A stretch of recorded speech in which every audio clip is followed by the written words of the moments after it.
नमस्कार दोस्तों, जीवन न्यूज यूट्यूब चैनल पर मैं आप सभी का स्वागत करता हूं। आशा करता हूं आप सकुशल होंगे, अच्छे होंगे।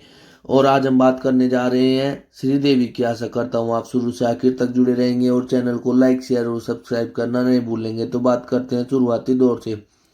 श्रीदेवी का जन्म श्री अम्मा यंगर अयप्पन के रूप में 13 अगस्त 1963 को मीनापत्ती गांव में हुआ था, जो शिवकाशी तमिलनाडु भारत के पास स्थित है। उनके माता पिता अयप्पन और राजेश्वरी थे। उनके पिता शिवकाशी के एक वकील थे, जबकि उनकी माता तिरुपति आंध्र प्रदेश की थी। श्रीदेवी की मातृभाषा तेलुगु थी और वे तमिल भाषा में धारा प्रवाह बोलती थी। उनकी एक बहन और दो सौतेले भाई हैं। श्रीदेवी ने अपने करियर की शुरुआत बाल कलाकार के रूप में 4 साल की उम्र में 1967 में तमिल फिल्म कंदन करुणाई से की थी। इसके बाद उन्होंने थुनाईवन में युवा मुरुगा की भूमिका निभाई, जो बाल कलाकार के रूप में उनकी पहली बड़ी सफलता थी। अभिनेत्री सोकार जानकी ने कहा कि उनकी तेज विशेषताएं, चमकती आंखें और मासूम मुस्कान इस भूमिका के लिए एकदम सही थी। श्रीदेवी ने 1970 में आई फिल्म मां नंगा निर्दोषी से बाल कलाकार के रूप में तेलुगु सिनेमा में पदार्पण किया। मलयालम फिल्म पूम पट्टा 1971 में नन्ही श्रीदेवी के अभिनय ने उन्हें सर्वश्रेष्ठ बाल कलाकार का केरल राज्य फिल्म पुरस्कार दिलाया। कंदन करुणाई 1967, नाम नाटू 1969, प्रार्थनाई 1970 और बाबू 1971, बड़ी पुंथुलू 1972, बाला भारतम 1972, वसंत मालिगाई 1972 और भक्त कुमारा 1974 बाल कलाकार के रूप में उनके करियर की सबसे उल्लेखनीय फिल्में हैं। 1972 में KSR दास द्वारा निर्देशित रानी मेरा नाम से बॉलीवुड में एक बाल कलाकार के रूप में श्रीदेवी की शुरुआत हुई। वह फिल्म जूली में भी दिखाई दी, जहां उनकी नायक लक्ष्मी की छोटी बहन की भूमिका थी। उन्होंने तिरुमंगलम, कंदन करुणाई और आदि परशक्ति में जयललिता के साथ अभिनय किया। और तेलुगु में श्रीदेवी की मुख्य भूमिकाओं में पदहारेला, वायसु कोंडावीति सिंहम, वेटागाडू, सरदार पपरायुडू और बोबिली पुल्लू शामिल है। ओकेनेनी नागेश्वर राव के साथ वह प्रेमाभिषेकम, बंगारू कनुका और प्रेमा कनुका जैसी फिल्मों के साथ साथ कलावरी सांसरम, आदावरी सिम्हालू, घराना डोंगा, किराई कोटिगाडू, पचानी कपूरम और रोम रॉबर्ट रहीम में कृष्ण के साथ दिखाई दी। उन्होंने चिरंजीवी के साथ जगदेव वीरुडू, अथिलोका सुंदरी, SP परशुराम में अभिनय किया। उन्होंने आखिरी पोराटम 1988 और गोविंद गोविंदा 1993 में नागार्जुन के साथ अभिनय किया। 1992 में राम गोपाल वर्मा द्वारा अभिनीत क्षण क्षणम में उनके प्रदर्शन ने उन्हें सर्वश्रेष्ठ अभिनेत्री तेलुगु के लिए फिल्म फेयर पुरस्कार और सर्वश्रेष्ठ अभिनेत्री के लिए नंदी पुरस्कार जीता। श्रीदेवी ने कुल 95 तेलुगु फिल्मों में अभिनय किया और 1976 में श्रीदेवी को के बालचंदर द्वारा निर्देशित तमिल फिल्म मुंदरू मुदुचू में पहली बार भूमिका मिली। इसके बाद उन्होंने कमल हसन और रजनीकांत के साथ कई फिल्में की। 1977 में श्रीदेवी की पहली रिलीज गायत्री थी। इसके बाद कवि कुइल और 16 वाई थीनिले आई, जिसमें उन्होंने एक युवा लड़की की भूमिका निभाई जो अपने दो प्रेमियों के बीच फंसी है। उन्होंने 1978 में फिल्म तेलुगु के रीमेक पदरेला वायासु ने भी अभिनय किया। उनकी बाद की उल्लेखनीय फिल्मों में भारती राजा की सिगुप्पू, रोजाक्कल, SP मुथुरुमन की प्रिया, कार्तिका दीपम, जोनी वरिया माइन, निरम शिवुप्पम और अकाली राज्यम शामिल है। उन्होंने वेटागाडू, सरदार पापा रायडू, बोबिली पुली, जस्टिस चौधरी और आतागाड़ू में NT रामाराव के साथ अभिनय किया। उनके शिवाजी गणेशन के साथ सदीपू, कावरी मान और श्रीलंका फिल्म सह उत्पादन पायलट प्रेमनाथ में अभिनय किया।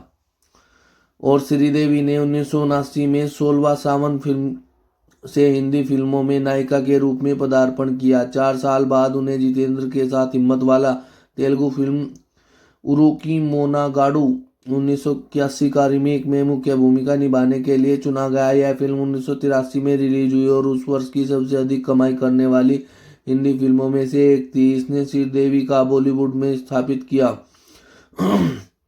और उनका नृत्य नंबर नैनो में सपना बेहद लोकप्रिय हुआ। और रेडिफ ने कहा कि नैनो में सपना में भले ही अधिकांश दृश्यों में पानी के घड़े हावी रहे हो, लेकिन श्रीदेवी के गहनों से सजे परिधान और हेड गियर ने सबका दिल जीत लिया। इसके बाद उन्होंने तोहफा फिल्म की 1984 की सबसे अधिक कमाई करने वाली हिंदी फिल्म थी।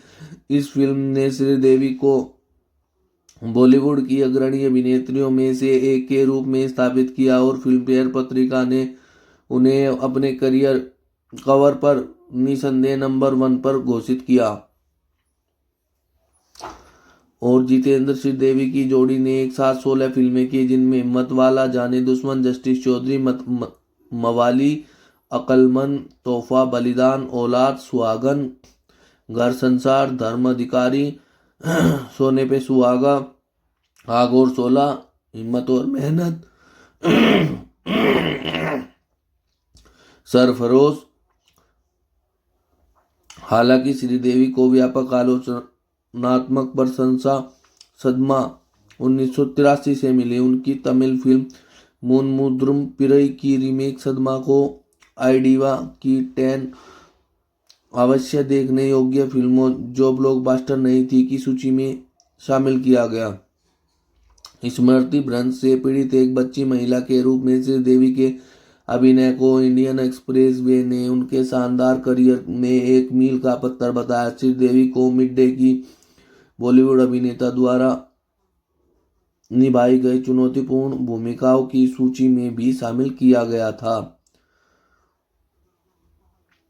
और अब बात करेंगे श्रीदेवी द्वारा प्राप्त किए गए पुरस्कारों के बारे में। पहले बात करते हैं उनके निजी जीवन के बारे में। श्रीदेवी 1972 और 94 के बीच अपने फिल्मों की शूटिंग के दौरान हमेशा अपनी माँ राजेश्वरी या बहन श्रीलता के साथ फिल्म सेट पर जाती थी। राजनीतिज्ञ संजय रामासामी ने 1989 में से उनकी बहन श्रीलता से शादी की। श्रीदेवी ने 1989 में विधानसभा चुनावों में अपने पिता के लिए प्रचार किया जब उन्होंने शिवकाशी निर्वाचन क्षेत्र से चुनाव लड़ा, लेकिन अंततः चुनाव हार गई। उनके पिता का 1990 में दिल का दौरा पड़ने से निधन हो गया जब वह फिल्म लम्हे की शूटिंग कर रही थी। उनकी मां का 1996 में निधन हो गया। न्यूयॉर्क में memorial Sloan Kettering cancer centre 1995 में मस्तिष्क ट्यूमर के ऑपरेशन के बाद हुई जटिलताओं के परिणाम स्वरूप न्यूरोसर्जन ने उनकी मस्तिष्क के गलत हिस्से पर ऑपरेशन किया, जिससे उनकी दृष्टि और हाल की याददाश्त के महत्वपूर्ण ऊतक नष्ट हो गए। उस समय अमेरिका मीडिया में उनकी व्यापक रूप से रिपोर्ट की गई थी, जिसके कारण एक सफल अदालती लड़ाई हुई और तत्कालीन राष्ट्रपति बिल क्लिंटन ने अस्पतालों के लिए अपने चिकित्सा त्रुटियों का खुलासा करने के लिए कार्यक्रम का प्रस्ताव रखा। और श्रीदेवी अपनी निजता को लेकर बेहद सतर्क थी, शायद ही कभी साक्षात्कार देती थी और उनसे अपने जीवन पर चर्चा करती थी। 1996 में निर्माता बोनी कपूर से शादी की। उनके 2 बच्चे जानवी कपूर 1979 और खुशी 2000 हैं। दोनों फिल्म अभिनेत्रियां हैं। और अब कुछ विशेष 1991 में खुदा गवाह के लिए ऑर्डर ऑफ अफगानिस्तान। 2013 पद्मश्री भारत सरकार द्वारा दिया जाने वाला भारत का चौथा सर्वोच्च पुरस्कार। 1990 भारतीय सिनेमा में उनके योगदान के लिए स्मिता पाटिल मेमोरियल पुरस्कार। 1997 आंध्र प्रदेश सरकार द्वारा कला सरस्वती पुरस्कार 2003 लच्छू महाराज पुरस्कार, 2003 भारतीय सिनेमा में उनके योगदान के लिए वामसी अंतर्राष्ट्रीय पुरस्कार और 2013 सिनेमा में उनके योगदान के लिए केरल सरकार द्वारा पुरस्कार। और दोस्तों ये उनके द्वारा जीते गए पुरस्कार थे। और दोस्तों यही थी श्रीदेवी की कहानी। आशा करता हूँ आपको उनकी जीवनी बेहद ही पसंद आई होगी। वो अब इस दुनिया में नहीं है। और ऐसी ही जीवनियाँ सुनने के लिए हमारे चैनल से जुड़े, लाइक शेयर और सब्सक्राइब करना ना भूलें। धन्यवाद दोस्तों।